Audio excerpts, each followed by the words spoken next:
Le marché de l'échange des manuels scolaires prend de l'ampleur au Cameroun. En cette période de rentrée scolaire, parents et élèves se bousculent dans ces lieux qu'on appelle ici bourses scolaires du poteau. Bien que l'échange soit devenu l'activité principale, on vend et on achète également des livres de seconde main à moindre coût, 10 à 50% moins cher que dans les librairies classiques à l'achat et de 1000 francs CFA à 5000 francs CFA par livre pour l'échange en fonction de l'état physique du manuel.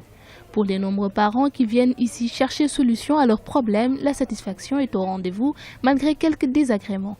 Nous avons cherché dans les librairies, il n'y en a pas, on en trouve un peu ici. Donc nous marchons dehors comme ça, où tu trouves un livre, tu prends.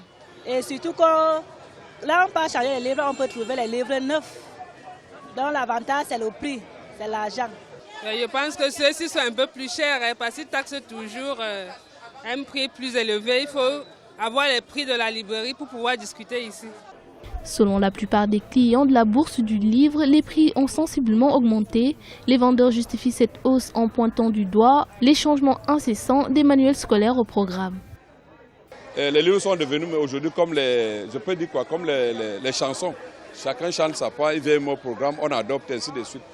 Donc ce qui fait que nous achetons les livres. Quand nous achetons, ce que nous avons acheté, quand l'année arrive, nous ne pouvons plus les revendre parce qu'il y a déjà les nouveaux livres qu'on a déjà changés. Et ça nous cause aussi des préjudices. La bourse du livre du poteau existe au Cameroun depuis les années 70. Elle a connu une profonde révolution au début des années 90 avec l'introduction de l'échange des manuels scolaires. Depuis quelque temps, de nombreuses réflexions sont en cours pour sortir définitivement cette activité du secteur informel.